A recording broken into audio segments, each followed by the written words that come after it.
You've already read the books. You know the frameworks, habits, focus, dopamine, deep work, all of it. And yet, if someone looked at your actual life, your output, your consistency, nothing has really changed. Not in proportion to how much you know. So here's the uncomfortable truth. You don't have an information problem. You have an execution gap.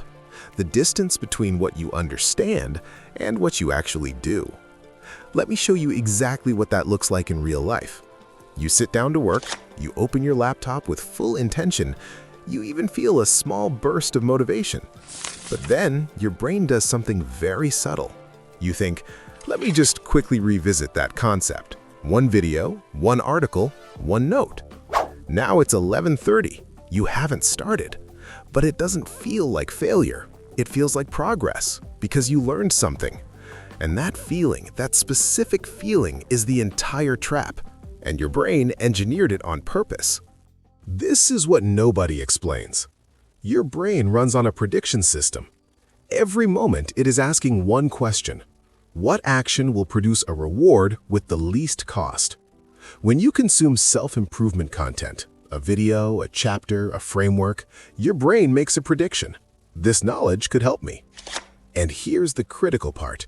Your brain releases dopamine not when the reward arrives. It releases dopamine when it predicts the reward is coming. This is called anticipatory dopamine. It is the same mechanism behind why scrolling feels satisfying even when nothing interesting appears. The prediction of reward is enough. So when you read about discipline, your brain simulates becoming more disciplined. The dopamine hits, the motivation spike arrives, and your nervous system registers task complete. No risk, no discomfort, no exposure to failure, full reward. And your brain learns something it will not easily unlearn. Learning equals progress. Action equals unnecessary cost. Now, add a second layer. Your brain doesn't just optimize for reward, it also runs a parallel system, threat detection. And taking real action triggers it. Here's why. You currently hold a self-image. I am someone who is working on themselves. That identity feels stable. It feels good. But the moment you actually try to execute, you introduce the possibility of evidence against that identity. If you try to write and produce something bad, if you try to build something and it fails on day 3, your brain doesn't register that as a setback. It registers it as a threat, not to your outcome, to your self-concept. And your threat detection system, the amygdala, cannot distinguish between a physical danger and an identity threat. Both activate the same alarm, both demand the same response: avoid. So your brain gives you the perfect exit. Prepare more. You're not ready yet. Back to research, back to frameworks, back to the feeling of momentum with none of the exposure. This is the third force, and the most invisible one. Psychologists call it the cognitive completion illusion. When you fully understand how something works, your brain generates a sensation of completion, the same neural signal it produces after you've done the thing.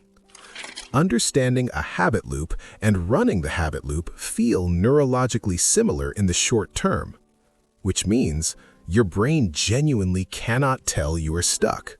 It thinks you are moving. These three forces, anticipatory dopamine, ego threat response, and cognitive completion illusion, are not character flaws. They are a predictable system. And right now, that system is working perfectly. It is just optimized for the wrong outcome. You've been interpreting this wrong your entire life. You thought, I'm inconsistent, I lack discipline, I can't follow through. But that framing is wrong, and it's keeping you stuck. Because willpower is a prefrontal cortex function. It requires conscious override of an automated system. And you cannot willpower your way past a dopamine loop, an amygdala threat response, and a completion illusion running simultaneously. That is not weakness, that is arithmetic. You have been trying to solve a biological alignment problem with moral pressure, and it has not worked. Not because you were broken, but because pressure is the wrong tool.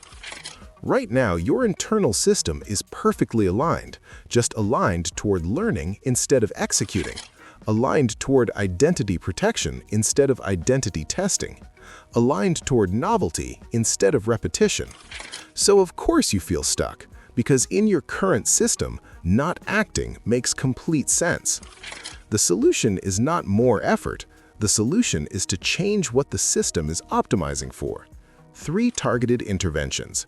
Each one addresses a specific mechanism. Right now, your brain is not resisting the task. It is resisting the identity exposure the task creates. The hidden equation running in your prefrontal cortex is, if I try and fail, my self-image takes damage. The moment that calculation produces a threat signal above a certain threshold, your amygdala overrides your intention, every time, automatically. So don't fight the threshold, go below it deliberately.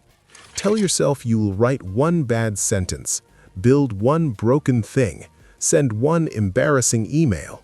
When the standard drops to bad, there is no identity on the line, no expectation to protect, no failure state that threatens the self-image. The threat signal drops below the resistance threshold, and your brain stops defending.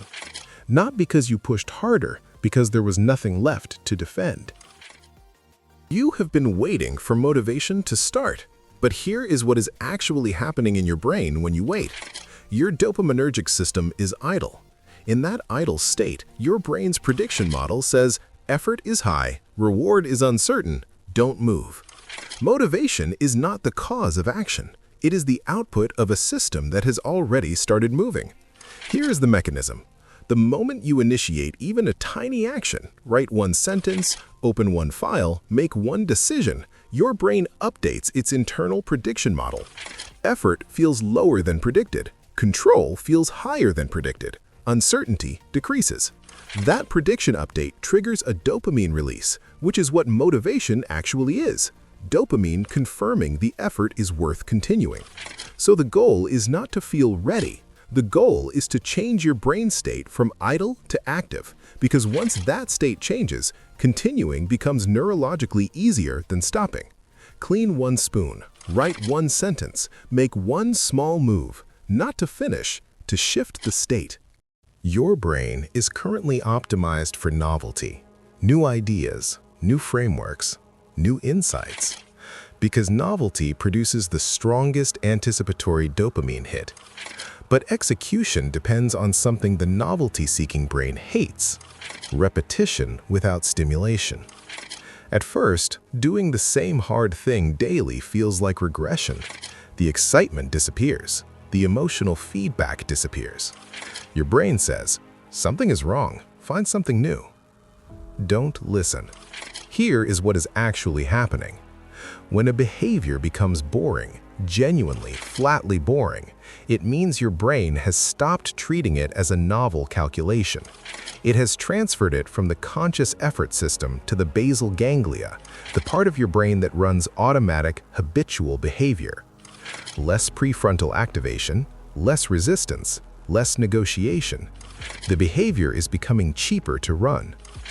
Boredom is not the absence of progress. Boredom is the signal that the habit has been encoded. That is when the identity actually shifts, not when you learn it, but when it becomes automatic. Chase boredom deliberately. It is the only finish line that matters. Now step back. You didn't need another book. You needed to understand why your brain was sabotaging you, not out of laziness, but out of precision. It was protecting your identity. It was chasing the cheapest reward. It was completing tasks you never started. And now that you understand the mechanism, when you lower the standard, the threat response drops. When you initiate movement, your prediction system updates and generates momentum. When you repeat until boredom, the basal ganglia takes over and the behavior locks in. Action is no longer something you force through willpower. It becomes the natural output of a system that is finally aligned. But here's the last thing, And pay attention to this. Your brain is about to do the thing right now. This video will end, and your brain will search for the next input. Another video, another framework, another dopamine hit from anticipation. That pull you feel, that is the loop trying to reassert itself. You now know exactly what it is and exactly why it exists. So, name it, and then do the one thing you have been most successfully avoiding. Not to complete it, not to do it well, just to initiate it, for 2 minutes, badly. Because the moment you act, you stop being someone who understands the execution gap and become someone who has closed it, not with a concept, with evidence. That evidence is the only thing that actually changes you. I'll see you in the next one.